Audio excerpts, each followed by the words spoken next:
الحمدللہ وحدہ لا شریک لہ والصلاة والسلام علی من لا نبی بعدہ وعلی آلہ وصحابہ الذین اوفوا عہدہ اما بعد فاعوذ باللہ من الشیطان الرجیم بسم اللہ الرحمن الرحیم احل اللہ البیع وحرم الربا اللہم صلی علی محمد وعلی آل محمد کما صلیت علی ابراہیم وعلی آل ابراہیم انک حمید مجید اللہم بارک علی محمد وعلی آل محمد کما بارکت علی ابراہیم وعلی آل ابراہیم انک حمید مجید۔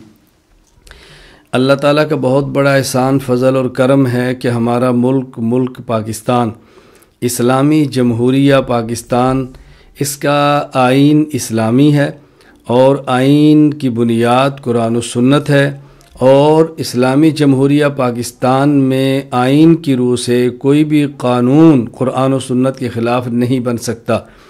اگر کوئی قانون قرآن و سنت کے خلاف بن جائے تو اس کو چیلنج کیا جا سکتا ہے۔ یہ اللہ تعالیٰ کا بہت بڑا کرم، اللہ تعالیٰ کا بہت بڑا احسان ہے۔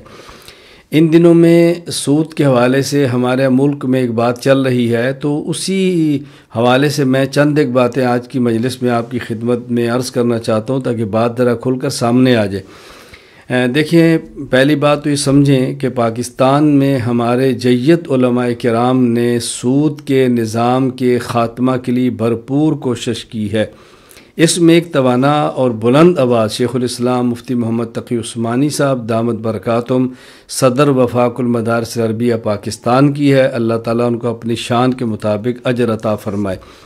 14 نومبر 1991 کو وفاقی شرعی عدالت نے سود کے خلاف تاریخی فیصلہ دیا، جس میں ہر قسم کے سود کو غیر شرعی قرار دے کر اسے ختم کرنے کا حکم دے دیا گیا۔ اس فیصلے پر گورنمنٹ نے، وفاقی حکومت نے نظر ثانی کی اپیل دائر کر دی، اور اپیل دائر کی سپریم کورٹ کی شریعت اپیل بینچ میں۔ سپریم کورٹ آف پاکستان کا شریعت اپیل بینچ اس وقت جو تھا، اس میں جسٹس مفتی محمد تقی عثمانی صاحب، جسٹس خلیل الرحمان، جسٹس منیر اے شیخ اور جسٹس وجیہ الدین احمد شامل تھے۔ بینچ نے ان اپیلوں کی سماعت مارچ 1999 میں شروع کی۔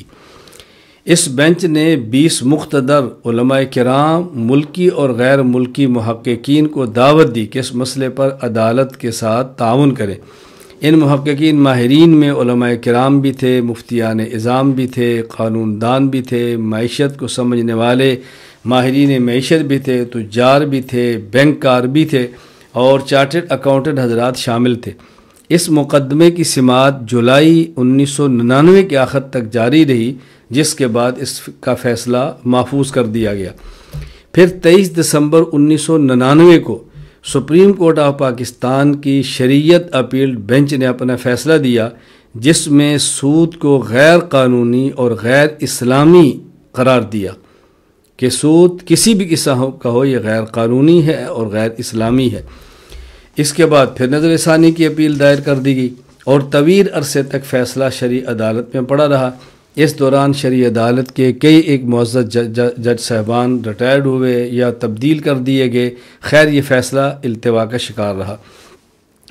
پھر 28 اپریل 2022 کو وفاقی شرعی عدالت نے نظر ثانی کی اپیلوں میں تمام تحفظات اور جزئیات پر تفصیلی غور و خوض کے بعد فیصلہ صادر کیا، جس میں سود کی ہر قسم کو حرام اور اس کی سہولت کاری کرنے والے تمام قوانین اور شقوں کو غیر شرعی اور غیر اسلامی قرار دے کر حکومت کو سودی نظام کے مکمل خاتمے کے لیے 5 سال کی مہلت دی۔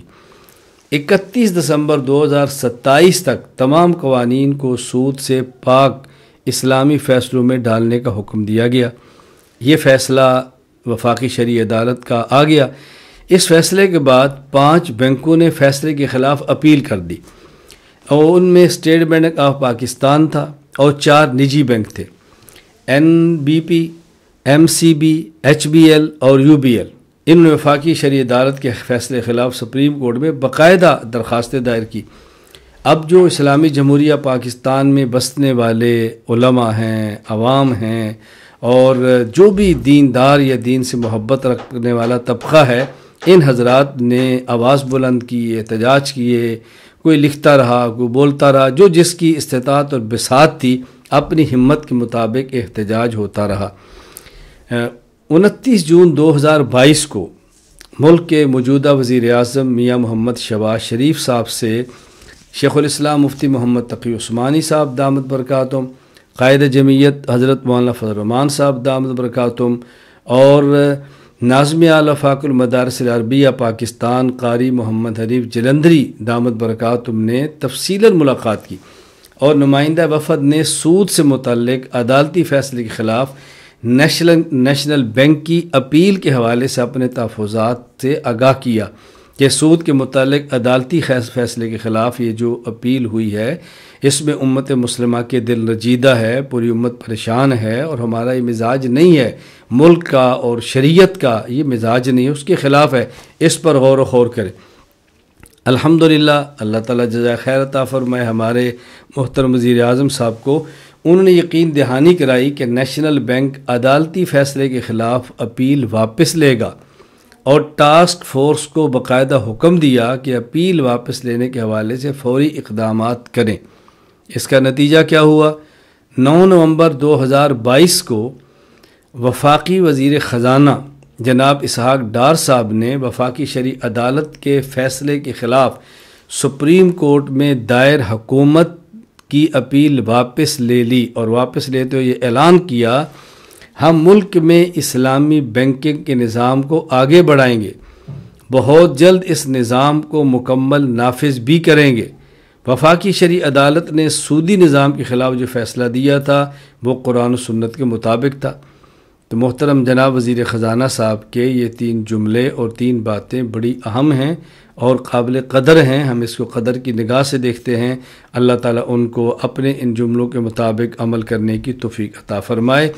وفاقی حکومت کا جو فیصلہ ہے ہم اس کا خیر مقدم کرتے ہیں، صرف علماء کرام ہی نہیں بلکہ عوام الناس اور اسلامی جمہوریہ پاکستان کا ہر فرد اس فیصلے پر خوش ہے، جس کے دل میں اسلام کے ساتھ محبت ہے، دین کے ساتھ محبت ہے، اپنے ملک کو خوشحال دیکھنا چاہتے ہو، یقیناً اس پہ خوش ہے، اور ہم امید رکھتے ہیں کہ انشاءاللہ موجودہ حکومت اس کے لیے کوئی مناسب اور مؤثر بہت جلد اقدامات کرے گی۔ میں چند ایک تجاویز اپنی بساط کے مطابق عرض کرتا ہوں۔ اللہ تعالی ہم سب کو پوری زندگی شریعت کے مطابق گزارنے کی توفیق عطا فرمائے۔ نمبر 1، آئین پاکستان کی روح سے وفاقی شرعی عدالت کا فیصلہ بالکل ٹھیک ہے، اس کو جلد از جلد مکمل نافذ کیا جائے۔ نمبر 2، ملک کے نظام معیشت سے جڑے اداروں کی ذمہ داری بنتی ہے کہ وہ قوم کو سود کی لعنت اور نحوست سے بچانے کے لیے اپنا کردار ادا کریں۔ نمبر 3، ملکی معیشت کو اسلامی اقتصادی نظام کے قریب تر لایا جائے، جس کے نتیجے میں دولت چند ہاتھوں تک محدود نہیں رہے گی، ملاوٹ، دھوکہ، ذخیرہ اندوزی سے جان چھوٹ جائے گی۔ نمبر 4، تجارت، زراعت اور صنعت کو اسلامی بنیادوں پر فروغ دیا جائے، ملک کے ذرائع آمدن بڑھیں گے اور قرضوں سے نجات کی راہ ہموار ہوگی انشاءاللہ۔ نمبر 5، ماہرین معاشیات کی ایک کمیٹی بنائی جائے، اور ہماری اپنی رائے ہے کہ ریٹائرڈ جسٹس مفتی محمد تقی عثمانی صاحب دامت برکاتہم کو اس کا نگران بنایا جائے۔ حضرت کی نگرانی میں یہ کمیٹی بنے جو اسلامی نظام اقتصاد اور جدید اقتصادی نظام پر گہری نظر رکھتے ہوں، اور ملک کو جدید معاشی نظام جس میں سود، غرر، دھوکہ جیسی خرابیاں پائی جاتی ہیں، اس سے پاک نظام دیں اور اس پر بھرپور کام کریں۔ اللہ تعالیٰ حکومت کو بھی اور ہمیں بھی اور ہر فرد کو مکمل اسلامی نظام کے نفاذ کی کوشش کرنے کی توفیق عطا فرمائے۔ ہماری دنیا بھی اس میں ہے، ہماری آخرت بھی اس میں ہے، ہماری نجات ہی اسی میں ہے کہ ہم اپنے آپ کو، اپنے معاشرے کو، اپنے نظام کو اسلام کے مطابق ڈھالیں۔ اللہ تعالیٰ ہم سب کو عمل کرنے کی توفیق عطا فرمائے۔ وآخر دعوانا ان الحمد للہ رب العالمین۔